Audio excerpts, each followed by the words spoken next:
सभी बहन भाइयों को सती माता का नमस्कार। कैसे हो? अच्छे होंगे, स्वस्थ होंगे, ये मेरी आपके लिए दुआ है। सनातन धर्म की जय। सनातन धर्म शब्द का अर्थ क्या है, आज हम आपको ये बताएंगे। जल, भूमि, गगन, वायु, नीर, अग्नि, इन पंच तत्वों के शब्द से ये शब्द बना सनातन धर्म। सनातन धर्म की जय, भारत माता की जय। तो आज हम आपको बताएंगे कि जैसे घर में पितृदोष लग जाते हैं, पितृदोष के कारण किसी को संतान नहीं होती है, पितृदोष ऐसा भी होता है, और घर में कर्ज से बहुत परेशान हो जाते हैं। ये समस्या हर किसी के साथ चलती है, लेकिन समझ नहीं पाते कि ऐसा क्या है। तो ये पितृदोष लग जाता है।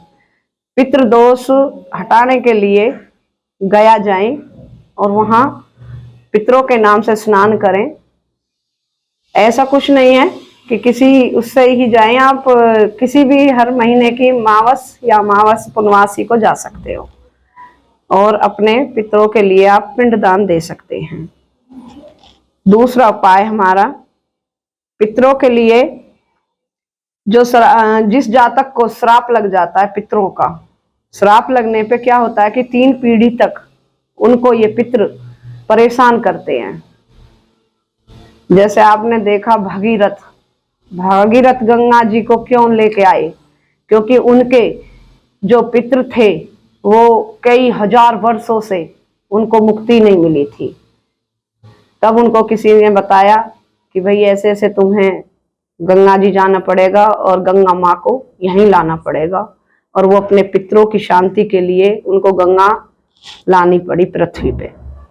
तो ये पितृ सबसे ही बड़े होते हैं। घर में अगर हमारे पितरों की श्रद्धा नहीं है, हम अपने घर के देवताओं को नहीं मान रहे हैं, तो कोई भी बड़ी शक्ति या माँ काली है, भोलेनाथ हैं, हनुमान बालाजी महाराज हैं, दुर्गा हैं, कोई भी शक्ति हमारे अगर पितृ रुष्ट हैं तो वो भी हमारी कोई भी मनोकामना पूर्ण नहीं कर सकते। अब देखिए, अपने घर में हमारे 2 बड़े बुजुर्ग हैं, एक हमारी सास है, एक हमारे ससुर हैं, मान लो उनके भी पिताजी हैं। अब वो तो परेशान है घर में, और बाहर वाले लोगों की हम मदद कर रहे हैं। हम बाहर बहुत अच्छे बने हुए हैं कि भाई हम अपने घर में बहुत अच्छे हैं, लेकिन जब हमारे बड़े बुजुर्ग बीमार पड़े हैं, ना दवाई है, ना उन्हें टाइम पे खाना है, तो वो रुष्ट हो जाते हैं। इसी तरह हमारे पितृ होते हैं कि हम बाहर तो बहुत देवी देवताओं को मंदिर में जा रहे हैं, मस्जिद जा रहे हैं, अलाना फलाना कर रहे हैं, लेकिन अपने पितरों का बिल्कुल ध्यान नहीं दे रहे। तो पितरों को मनाइए। सबसे पहले जो भी शक्ति होती है घर में वो पितरों की होती है। मेरी आपसे यही कामना है, अपने पितरों को प्रसन्न करें। तो हमने बताया कि पितरों को मनाइए और पितरों के नाम से दान भी दें। दान एक ऐसी बहुत बड़ी चीज है जो इंसान के कर्मों से भी छुटकारा दिलाती है। अगर किसी ने जाने अनजाने में बुरे कर्म कर दिए हों, तो दान एक ऐसी चीज है जो इंसान को मुक्ति दिलाती है। दान से करने से, चाहे ये नहीं है कि आप लाख रुपए का करो, 10 रुपए का करो, 1 रुपए का करो, किसी हरी चीज का दान करें, जैसे मूंग की दाल हो गई, हरे वस्त्र का दान करें, बुधवार के दिन कुछ भी करें, जो आपकी श्रद्धा हो, श्रद्धा अनुसार आपको दान करना चाहिए। उससे बहुत बड़ी समस्या का हल होता है। और हम आपको एक छोटी सी कहानी सुनाएंगे दान के ऊपर। क्या था कि एक पंडित और पंडिताइन थे। तो पंडित की दुकान जो थी वो सोने की चीजें बनाता था और गाय भी बनाता था सोने की। उसका जो है सुनार का काम था पंडित का। पंडिताइन बड़े दिलदार थी, लेकिन पंडित जी थोड़े कंजूस आदमी थे। हुआ क्या, भगवान भेष धारण करके उसके घर पे आ गए, पंडितों का भेष धारण किया। उन्होंने कहा, पंडितानी मिली, बोले पंडितानी हमको भी एक गाय दान दे दो सोने की। पंडितानी बोली, अरे बाबा तुम एक की बात कर रहे हो, मैं तो तुम्हें 2 दे देती, लेकिन तुम अंतर्यामी हो जो इतना भी जानते होगे कि मेरा पति कितना कंजूस है, बाबा घर से बाहर कर देगा, वो तो कभी आपको सोने की गाय नहीं देगा। बाबा बोले अरे तो बच्चा आपकी मुक्ति कैसे होगी, आपको जगह बैकुंठ में जगह कैसे मिलेगी जब आप दान ही नहीं करोगे। तो पंतानी के कुछ समझ में आई, उसने दिमाग लगाया, उसने गाय को लिया, सोने की गाय चुरो ली दुकान से, और उस पे काली मिट्टी होती है, चिकनी मिट्टी होती है, गांव में पाई जाती है ज्यादा, शहरों में तो नहीं मिलती, लेकिन वो चिकनी मिट्टी होती थी। चिकनी मिट्टी से उस गाय को ढक दिया और उनको दान दे दिया। अब रास्ते में मिल गए पंडित जी। पंडित जी ने कहा हाँ भाई क्या लेके आए हो मेरे घर से। तो वो बोले बाबा कि भाई हमें तो एक मिट्टी की गाय दान दी है। तो बड़ा खुश हुआ पंडित। पंडित बोला चलो कोई नहीं, मिट्टी की तो है, मेरा क्या जा रहा है। खुश हो गया वो, बोला ठीक है ले जाओ, कोई दिक्कत नहीं है।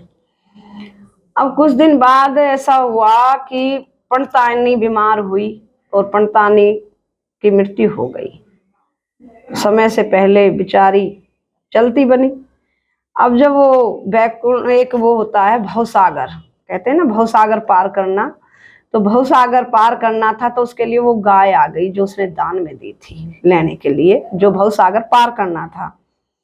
अब पंडतानी ने सोची अरे तू तो तिर जाएगी, तेरा पति है जैसा भी है, कंजूसी तो है तो तेरा पति ही, तेरे सहारे से वो भी तिर जाएगा। जैसे कि लोग कह देते हैं कि अरे कोई नहीं, हम कर्म नहीं कर रहे, हमारे घर में एक तो कर रहा है, उसके सहारे से हम भी तिर जाएंगे। ये गलत है, कोई किसी के कर्म से नहीं तिरता, सब अपने कर्मों के अनुसार ही तिरते। जो बंदा जैसा कर्म करेगा वैसा ही फल प्राप्त होगा। लोग कहते हैं कि भाई विधाता ने जो हमारे लेख लिख दिए वो तो पूरे होके रहेंगे, विधाता के लेख, लेकिन लेख हमारे पीछे चलते, कर्म हमारे पहले चलते हैं। जब आप कर्म करोगे तभी तो विधाता के लेख भी अपना कार्य करना शुरू करेंगे।